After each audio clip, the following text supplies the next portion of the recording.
Hello everyone. ये video है SD3 के लिए।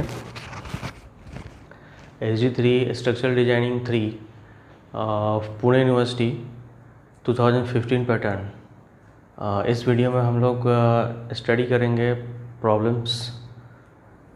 इस वीडियो में मतलब हम लोग स्टडी करेंगे प्रॉब्लम्स जो एग्ज़ाम में पूछे गए हैं, वही प्रॉब्लम्स। मैं यूनिट 1 के क्वेश्चन स्टार्ट कर रहा हूँ। पहले यूनिट 1 का पोर्शन जब स्टार्ट हो रहा है, इसमें हम लोग दो तरह के क्वेश्चंस सॉल्व करेंगे। पहला स्ट्रेस कैलकुलेशंस और दूसरा हम लोग करेंगे कैलकुलेशन ऑफ लॉसेस। तो पहले मैं प्रॉब्लम ले रहा हूँ स्ट्रेस कैलकुलेशंस का, ठीक है। तो यहाँ पे हम लोग देख रहे हैं कि N unsymmetrical I section beam is pre stress with a force of 400 kilonewton at 300 mm from bottom as shown in figure। ये हमें दिया हुआ है। if imposed load का मतलब हो गया live load is 17 kilonewton per meter, determine the stresses at the central and end sections due to first pre-stress and self weight। Second बोला है pre-stress, self weight और imposed load। That means second case में जब live load apply हो रहा है तब। तो इसमें हमारे पास एक आई सेक्शन दिया हुआ है जो कि एक अनसिमेट्रिकल आई सेक्शन है, जिसके डायमेंशंस मेंशंस दिए गए हैं। टॉप फ्लेंज के 450 mm width, 80 mm thickness. Web का दिया हुआ है 600 mm डेप्थ एंड थिकनेस इसका 40 mm है। बॉटम फ्लेंज का डायमेंशंस दिया गया है 225 mm width and 50 mm thickness.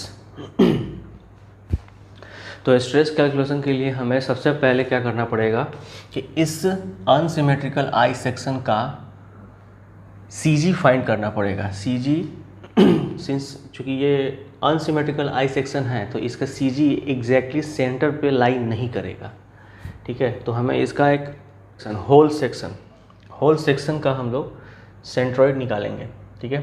इसमें हम लोग क्या करेंगे, सबसे पहले इस पूरे अनसिमेट्रिकल सेक्शन को 3 पार्ट में डिवाइड कर देंगे। 3 पार्ट में पहला पार्ट हो जाएगा ये, नीचे से काउंट करते हैं, दूसरा ये तीसरा। आप चाहें तो इसको ऊपर से भी काउंट कर सकते हैं। पहला इसको ले लेंगे, दूसरा इसको ले सकते हैं, तीसरा इसको ले सकते हैं। तो मैं जो भी कैलकुलेशंस इस प्रॉब्लम में, पर्टिकुलर प्रॉब्लम में कर रहा हूँ, इसमें बॉटम से सारे कैलकुलेशंस हो रहे हैं, ठीक है। नाउ तो calculation of CG, centre of gravity. First figure मतलब ये हो गया हमारा, इसका एक रेक्टेंगल है, इसका एरिया क्या हो जाएगा, लेंथ इंटू विड्थ, 225 इंटू 50, तो ये बन जाएगा हमारा 11250। सेकेंड वाले का एरिया 600 इंटू 40, ये बन जाएगा हमारा 24,000। थर्ड वाले का एरिया क्या हो जाएगा, 80 इंटू 450, बन जाएगा 36,000। नाउ कैलकुलेशन ऑफ वाई क्या हो गया, इस इंडिविजुअल रेक्टेंगुलर सेक्शन का CG, ठीक है। कहाँ से, बॉटम से। तो बॉटम से CG इसका कहाँ पे लाई करेगा, 50 के मिड पॉइंट पे, तो हो गया 25। इस individual rectangular section, second rectangular section का CG कहाँ से, बॉटम से। इस इंडिविजुअल का अगर हम लोग देखते हैं यहाँ से, तो वो कितने पे लाई करेगा, 600 के हाफ पे। 600 का हाफ 300, ठीक है। बट हमें कैलकुलेट कहाँ से करना है, बॉटम से। तो 300 एंड प्लस 50 क्या हो जाएगा, 350। नाउ अगले वाले का, थर्ड वाले का हम लोग कैलकुलेट करेंगे कैसे। इस इंडिविजुअल का कितना हो जाएगा यहाँ से 40 पे, लेकिन कैलकुलेट कहाँ से करना है हमें, बॉटम से। तो बॉटम से कैलकुलेट करेंगे तो क्या हो जाएगा, 50 प्लस 600 प्लस इसका आधा 40, क्या हो जाएगा 690। क्लियर। नाउ हमने सेंट्रॉइड के कैलकुलेशंस के लिए हमने एक फॉर्मूला पढ़ा था फर्स्ट ईयर में, वो होता था a1 y1 plus a2 y2 plus a3 y3 dot dot dot, जहाँ तक फिगर जा रहा है, upon a1 plus a2 plus a3। इसमें 3 पार्ट है इसलिए 3 ही लिया गया है। ये हो जाएगा y bar of whole section from bottom, y bar of whole section from bottom. तो हम लोग क्या करेंगे, ये फॉर्मूला लिखेंगे, कैलकुलेशन हम लोग डायरेक्टली कैलसी में कर लेंगे। क्या हो जाएगा, a1 into y1 plus a2 into y2 plus a3 into y3। ठीक है, नीचे क्या हो जाएगा, a1 plus a2 plus a3। Calculate करेंगे, आंसर आएगा y bar of whole bottom से 470.5 अप्रोक्सीमेटली, राउंड अप कर दिया हमने। नाउ इसके बाद हम अगर चाहें तो इस पूरे सेक्शन को y डायरेक्शन में ऐड करते हैं। 50 प्लस 600 प्लस 80 कितना हो जाएगा, 730। उसमें से अगर हम लोग बॉटम वाला CG का डिस्टेंस माइनस कर देते हैं तो जो CG का डिस्टेंस हमें मिलेगा वो कहाँ से मिलेगा, टॉप से। 730 minus this becomes 259.5। Okay, clear. Now इसके बाद हम लोग कैलकुलेट करेंगे moment of inertia, moment of inertia of the whole section. इस होल सेक्शन का मोमेंट ऑफ इनर्शिया हमें कैलकुलेट करना पड़ेगा। इसके लिए हम लोग क्या करेंगे, एक जनरलाइज फार्मूला है जो हम लोगों ने पढ़ा है इंजीनियरिंग मैकेनिक्स में फर्स्ट ईयर, या फिर 100 में भी आपने पढ़ा होगा, और इसका एप्लीकेशन हम लोग बहुत बार कर चुके हैं स्ट्रक्चरल एनालिसिस 1 में। ठीक है, नाउ इस फॉर्मूला को क्या बोलते हैं, moment of inertia I of whole section का। इसको हम लोग क्या करेंगे, summation from I equals to 1 to n। I equals to 1, I का मतलब हो गया कितने नंबर्स ऑफ सेक्शंस हैं जिनको कंबाइन किया गया है।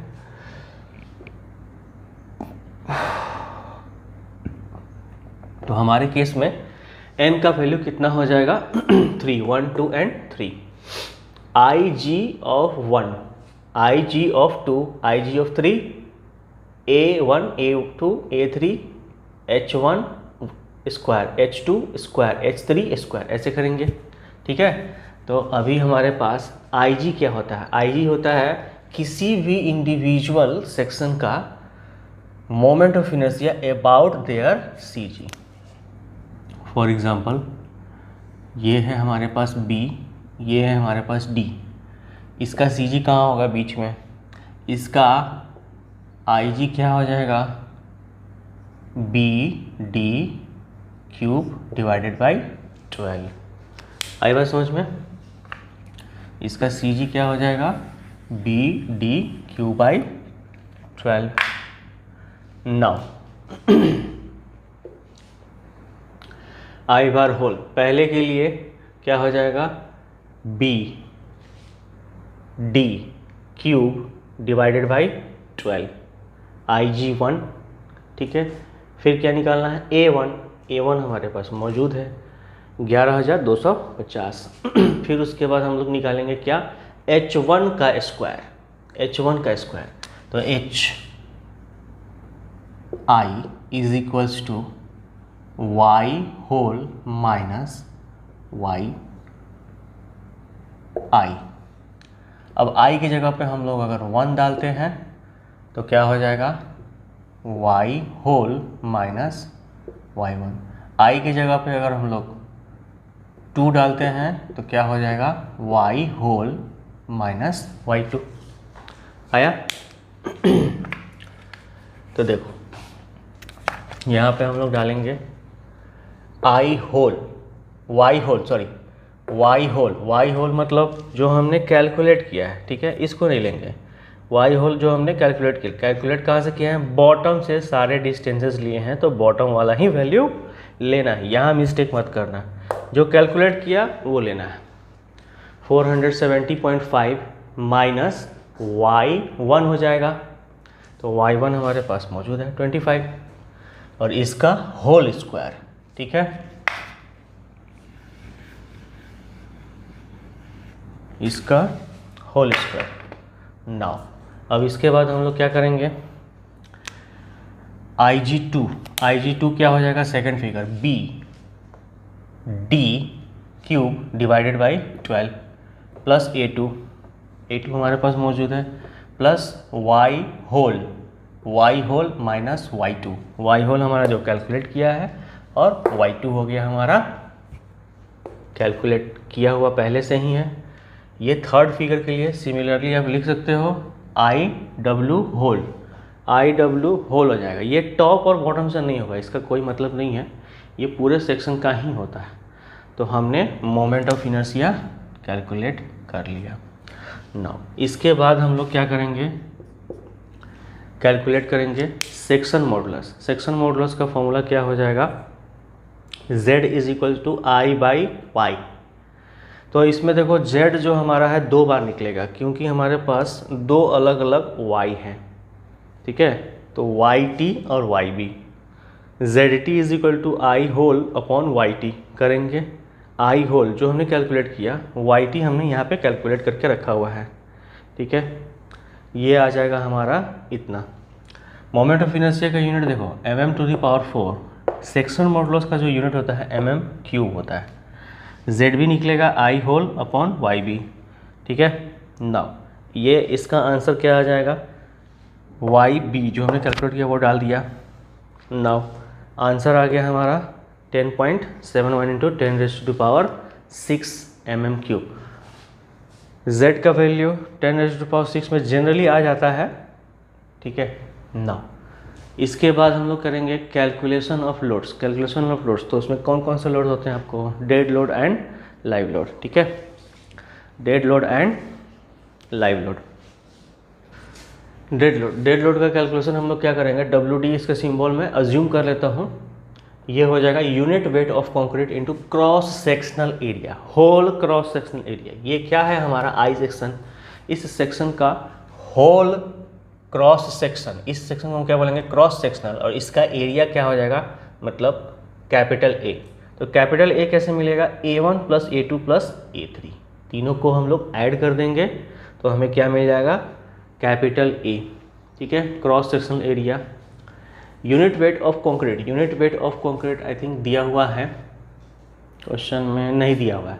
अगर नहीं दिया हुआ है तो प्री स्ट्रेस्ड कंक्रीट के लिए याद कर लो, यूनिट वेट ऑफ कंक्रीट क्या हो जाता है,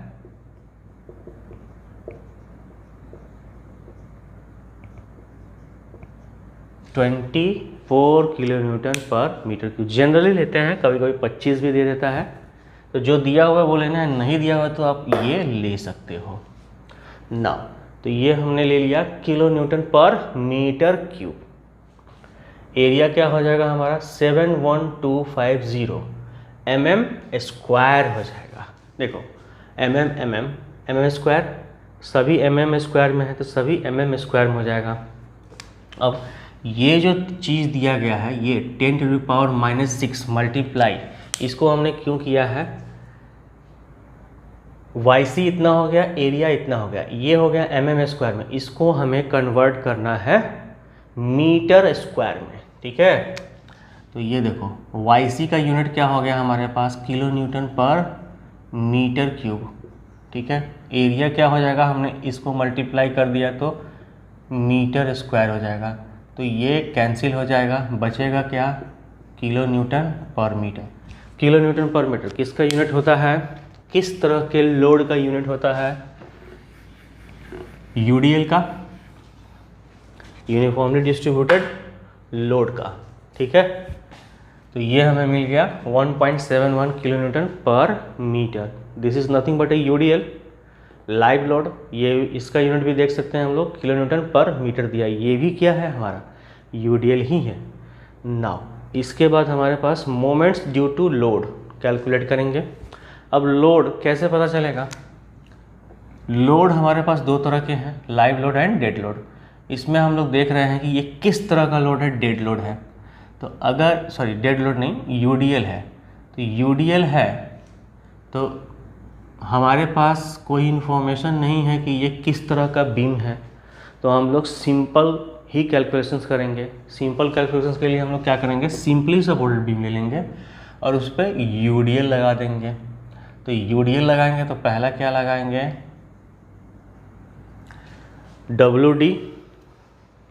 इस फिगर के लिए हमारे पास मोमेंट का फॉर्मूला क्या होता है, WL²/8। और इसका BMD कैसे बनता है, पैराबोला। ठीक है, इसका BMD क्या बनता है, पैराबोला। तो पैराबोला बनेगा, ये क्या हो जाएगा, WL²/8। डेड लोड के लिए पहले कैलकुलेट कर देते हैं। तो डेड लोड का वैल्यू क्या हो जाएगा, यहाँ पर डालेंगे। लेंथ हमें दिया हुआ है 6 मीटर। ठीक है, 6 मीटर, ये कैलकुलेट हो गया, आ जाएगा इतना। तो ये देखो, ये हमारा किलोमीटर पर मीटर में है, ये मीटर स्क्वायर में हो जाएगा। तो एक एक कैंसिल हो जाएगा, फिर ये answer kilometre metre. MD kilo newton metre. ML similar way में हम लोग करेंगे, आंसर आ जाएगा kilo newton metre, per metre नहीं, मीटर ना।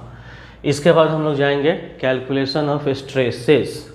अब इसमें हम लोग 4 तरह के कैलकुलेशंस करते हैं। पहला क्या होता है, डायरेक्ट स्ट्रेस। ये लगना ही लगना है, अगर इसेंट्रिसिटी है चाहे नहीं है। वायर जो है, वायर में इसेंट्रिसिटी दिया हुआ है, क्वेश्चन में दिया हुआ होगा। देखो, a force of 400 kilo newton at 300 from bottom. अब ये कैसे समझा जाए, ये मान लो कि ये डेप्थ है।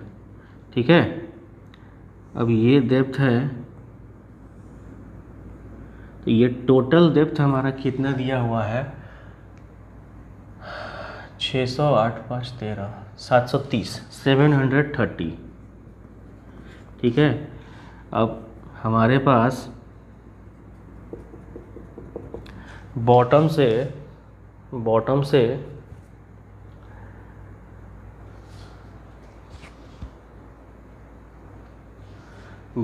हमारे पास वाई बार कितना आया, 470 पॉइंट,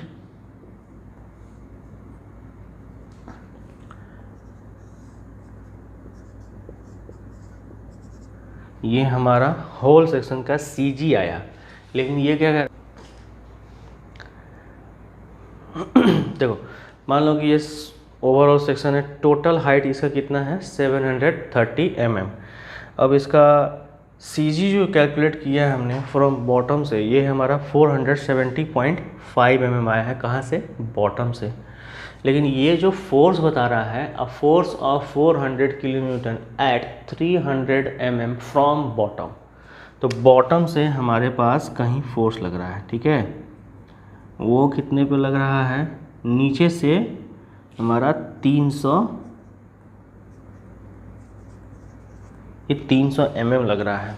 ठीक है, तो देखो, अब जो हमें इसेंट्रिसिटी कैलकुलेट करना है वो क्या हो जाएगा, ये डिस्टेंस हो जाएगा।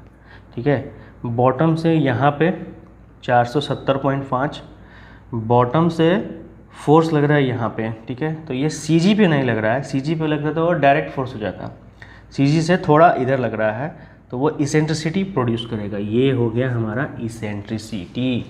तो इसेंट्रिसिटी का कैलकुलेशंस अगर हम लोग करेंगे तो 470.5 minus 300 becomes 170.5।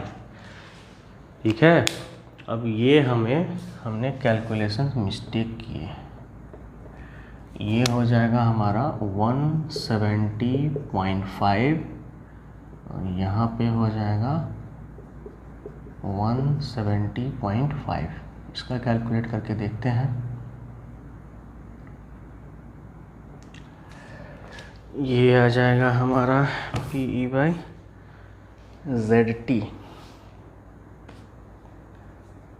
3.48 6.31 3.48 6.31 MP।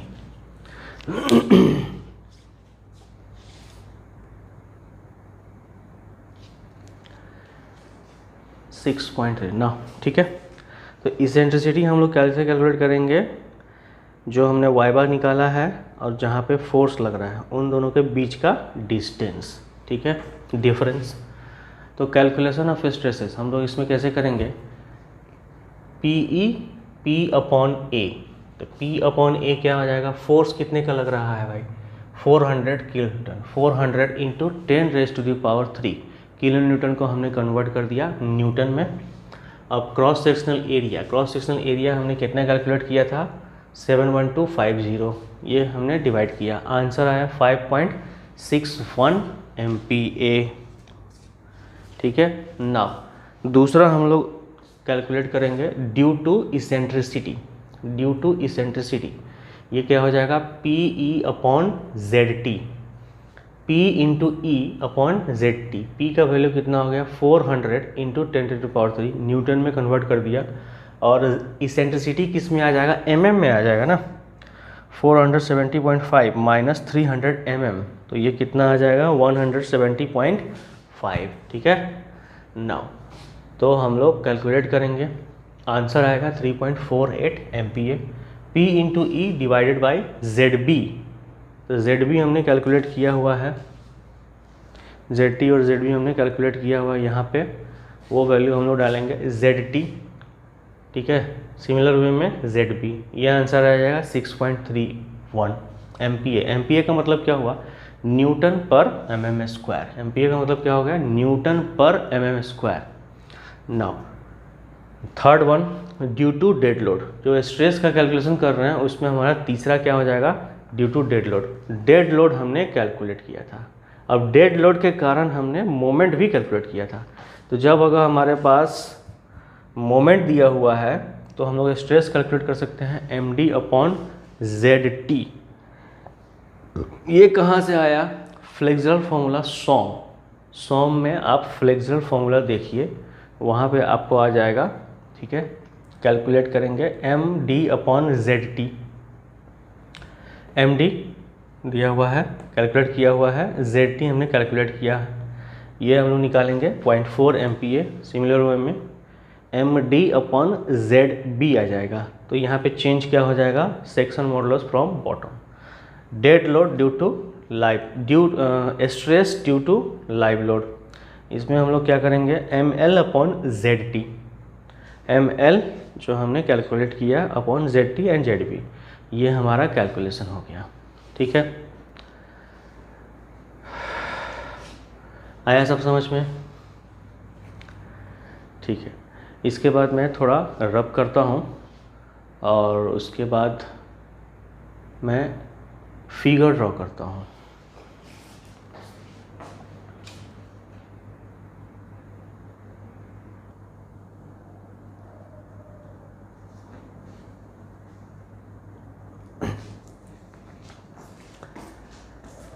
Now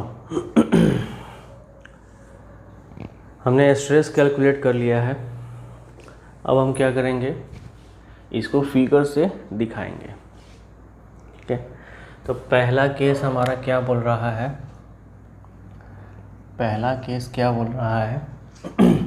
due to pre stress and self weight. Self weight क्या हो जाता है, ये हमारा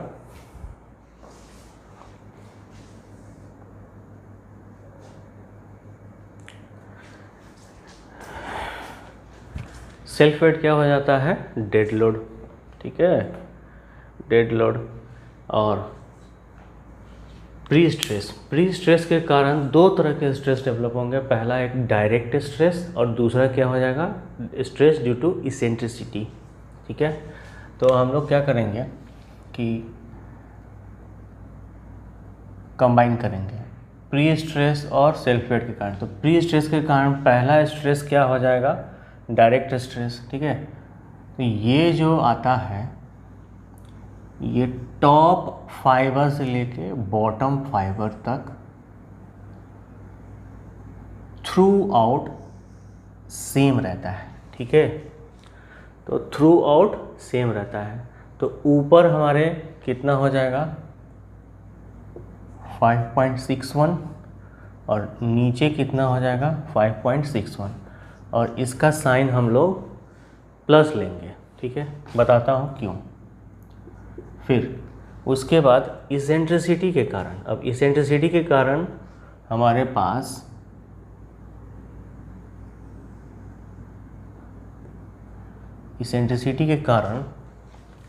हम लोग जो कैलकुलेट करेंगे उसमें क्या करेंगे कि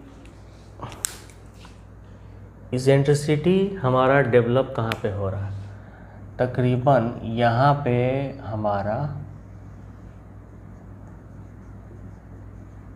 CG है, ठीक है, और 300 कहाँ से, बॉटम से 300, तो वो हमारा इधर कहीं हो जाएगा, ठीक है। तो इसेंट्रिसिटी हमारा जो डेवलप हो रहा है, ठीक है, वो किधर हो रहा है, CG के नीचे। इसेंट्रिसिटी जो है हमारा कहाँ पे डेवलप हो रहा है, CG के नीचे। मतलब एक तरह से हम ये भी बोल सकते हैं कि वायर जो है, टेंडन जो है, वो कहाँ पे लाई कर रहा है, इस CG के बॉटम साइड में, ठीक है। तो देखो ये याद रखो बस कि वायर जो है जिस साइड में हो, या तो टॉप में या तो बॉटम में, किसके, CG के टॉप में या बॉटम में, जिस साइड है उधर हमारा कॉम्प्रेसिव स्ट्रेस डेवलप होगा, ठीक है। जिधर वायर है, वायर मतलब टेंडन, प्री स्ट्रेसिंग टेंडन, वो जिधर है उधर हमारा कॉम्प्रेसिव स्ट्रेस डेवलप हो जाएगा। तो वायर कहाँ है, CG के बॉटम साइड में, ठीक है। तो हमारा बॉटम साइड में क्या हो जाएगा, कॉम्प्रेशन, और टॉप साइड में क्या हो जाएगा, टेंशन, ठीक है। तो इस वर्टिकल लाइन के राइट साइड को हम लोग कॉम्प्रेसिव और लेफ्ट को टेंसाइल, ठीक है। इसको हम लोग कॉम्प्रेसिव और इसको हम लोग टेंसाइल कंसिडर करेंगे। राइट साइड वाले को कॉम्प्रेसिव और लेफ्ट साइड को टेंसाइल, ठीक है। नाउ अब बॉटम साइड में due to pre stress, due to eccentricity या ड्यू टू प्री स्ट्रेस कितना हो जा रहा है, बॉटम साइड में 6.31, ठीक है। ये कितना हो रहा है, 6.31, और टॉप साइड में कितना हो रहा है, 3.48, ठीक है। अब इन दोनों को हम लोग मिला देंगे। राइट और लेफ्ट का कॉन्सेप्ट समझ में आया। राइट इसलिए क्योंकि राइट को हमने कॉम्प्रेशन जोन माना है, लेफ्ट को टेंसाइल जोन माना है। और राइट नीचे की तरफ राइट क्यों है, क्योंकि वायर हमारा बॉटम साइड में है, ठीक है। कॉम्प्रेशन को हम लोग पॉजिटिव ले लेते हैं और टेंसाइल को निगेटिव, ठीक है। यही कॉन्सेप्ट ही रखना है।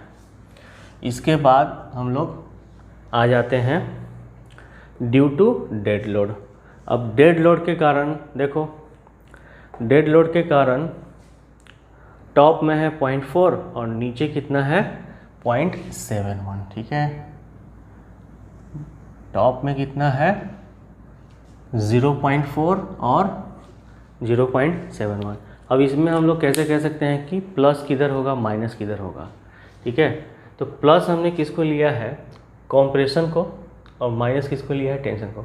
ऑलवेज डेड लोड और लाइव लोड, डेड लोड और लाइव लोड, इन दोनों के कारण, लोड के कारण जो स्ट्रेस डेवलप होगा, टॉप में कॉम्प्रेशन होगा, बॉटम में टेंशन होगा। टॉप में कॉम्प्रेशन होगा, बॉटम में टेंशन होगा। टॉप में कॉम्प्रेशन, बॉटम में tension, because of loads, dead load हो चाहे लाइव लोड हो। तो कॉम्प्रेशन किधर होगा, टॉप में। तो कॉम्प्रेशन के लिए हम लोग किधर ले रहे हैं, राइट साइड, और टेंशन के लिए किधर ले रहे हैं, लेफ्ट साइड, ठीक है। तो टॉप में हमारे पास कितना है 0.4, सिर्फ और सिर्फ 0.4। बॉटम में कितना हो रहा है 0.71। तो डेड लोड के कारण टॉप में कॉम्प्रेशन, तो इसलिए प्लस, बॉटम में माइनस। एक ऊपर प्लस हो गया तो दूसरा माइनस हो जाएगा, प्लस।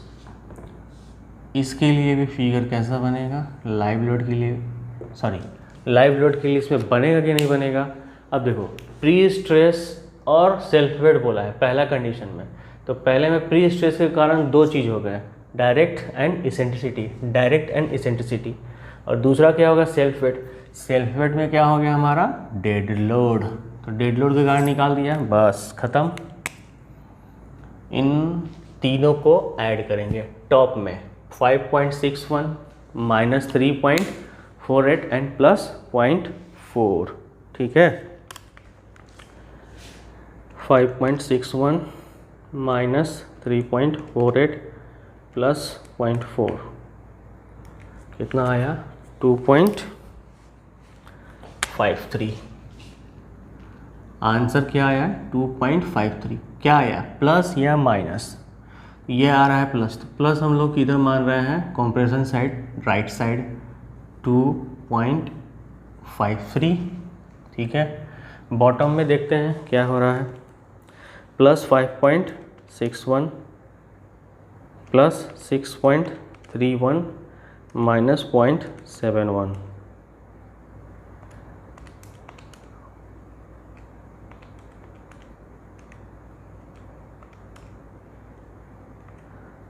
$11.21 पॉजिटिव होगा ऑब्वियसली।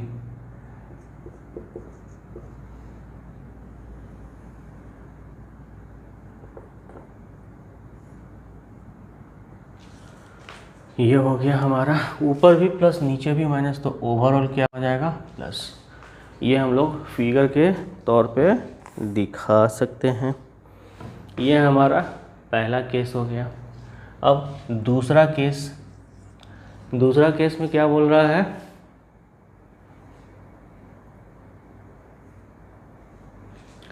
दूसरा केस में क्या बोल रहा है, प्री स्ट्रेस। अच्छा एक सेकेंड,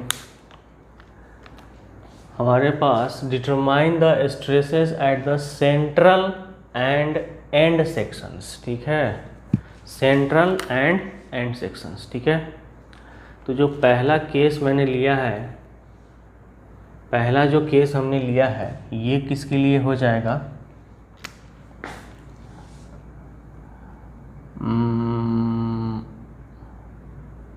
एट सेंटर। किसके लिए हो गया, एट सेंटर। ठीक है, नाउ अभी दूसरा केस भी हम लोग एट सेंटर ही ले लेते हैं उसका। ठीक है, दूसरा केस ले लेते हैं किसका, प्री स्ट्रेस के कारण। तो प्री स्ट्रेस के कारण हमारा क्या हो जाएगा 5.61, और ये दोनों आ जाएंगे। छोटा ही बनाता हूँ मैं, फिगर छोटा ही बनाता हूँ, समझने से मतलब है। ये प्लस हो गया, दूसरा क्या हो जाएगा, ये आएगा,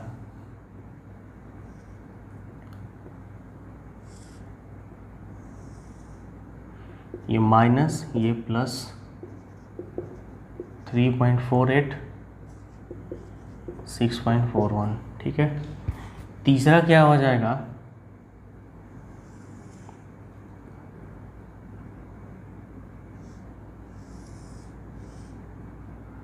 $0.71। नाउ अभी इसमें क्या बोला, इम्पोज लोड। तो इम्पोज लोड मतलब क्या हो जाएगा,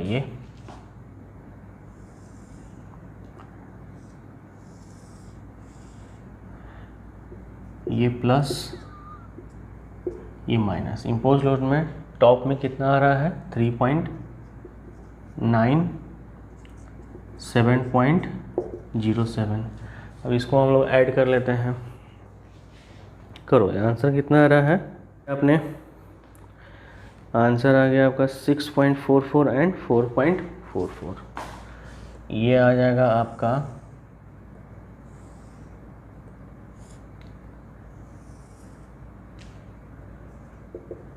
6.44 एंड 4.44, दोनों ही पॉजिटिव आ रहे हैं।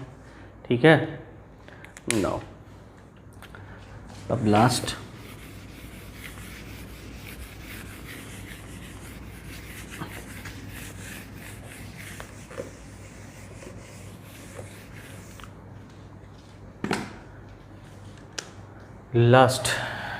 या फिर अब। ठीक है, ये वाला जो हमने कैलकुलेट किया है, ये भी हम लोग कहाँ कर रहे हैं, सेंटर पे ही कर रहे हैं। ठीक है, सेंटर पे दोनों कंडीशन हमने कैलकुलेट कर लिया।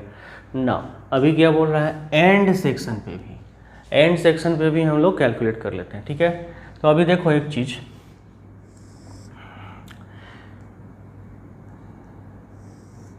सिंपली सपोर्टेड बीम था हमारा, उस पर यूडीएल एक्ट हो रहा था। तो इसका बीएमडी कैसा बनता है, पैराबोला। बीएमडी कैसा बनता है, पैराबोला। सेंटर यही हुआ ना हमारा, तो सेंटर पे देखो मैक्सिमम बेंडिंग मोमेंट आता है कि नहीं।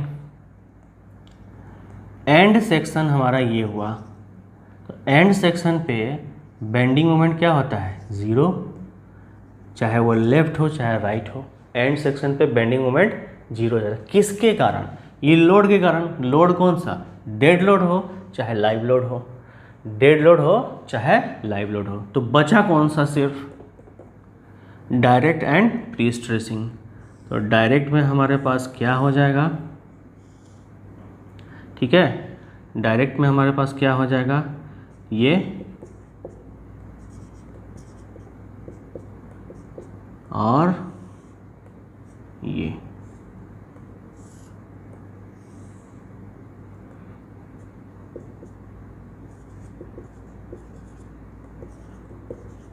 ठीक है, अब ये हमारा केस ले रहे हैं पहला, pre stress and self wait.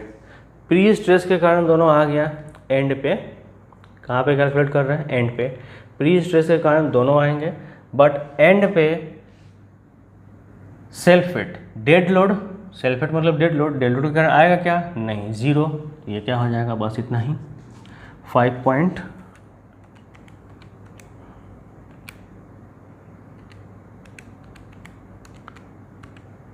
2.13, ये आ गया पॉजिटिव। अब इधर क्या हो जाएगा,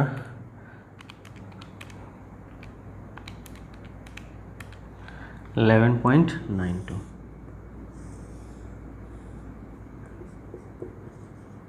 ठीक है, ये कहाँ पे हो गया, एट एंड। एट एंड कौन सा, पहले केस के लिए। ठीक है, ये पहले केस के लिए हम लोग क्या ले रहे हैं, pre stress and self wait. दूसरे केस के लिए ले लेते हैं। ठीक है, दूसरे केस में क्या हो जाएगा, pre stress, self weight and impose load. Pre stress के कारण हमारे पास अगेन कितना आ जाएगा, 5.61 डायरेक्ट और ड्यू टू इसेंट्रिसिटी। ठीक है, अब सेल्फ वेट मतलब डेड लोड, तो सेल्फ वेट मतलब डेड लोड, एंड पे डेड लोड वाले कारण 0, एंड पे लाइव लोड के कारण भी 0। तो मतलब तीसरा और चौथा केस जो हो जाएगा, मतलब तीसरा इसके लिए हो गया और चौथा इसके लिए हो जाएगा, ये दोनों का फिगर सेम ही रहेगा। ठीक है, इस तरह से हम लोग कैलकुलेट करेंगे। तो ये रहा आपका कंप्लीट सॉल्यूशन। अभी आप लोग इसमें देखिए क्या प्रॉब्लम आ रहा है, क्या दिक्कत आ रहा है, आवाज़ में, साउंड में, क्लैरिटी में, समझ में नहीं आ रहा है तो आप लोग मुझे कमेंट कर सकते हैं कमेंट बॉक्स में, और या फिर आपके पास जो पुराने स्टूडेंट हैं उनके पास मेरा नंबर है तो आप लोग मुझे कॉल कर सकते हैं, व्हाट्सएप पे डाउट पूछ सकते हैं, व्हाट्सएप पे वीडियो कॉल करके हम लोग डाउट क्लियर कर सकते हैं। ठीक है, आप सॉल्यूशन निकाल के लिख के रख लो एक बार नोटबुक में, उसके बाद मुझसे व्हाट्सएप पे पूछ सकते हो वीडियो कॉल पे, मैं उसको क्लियर कर दूँगा। Okay, thank you.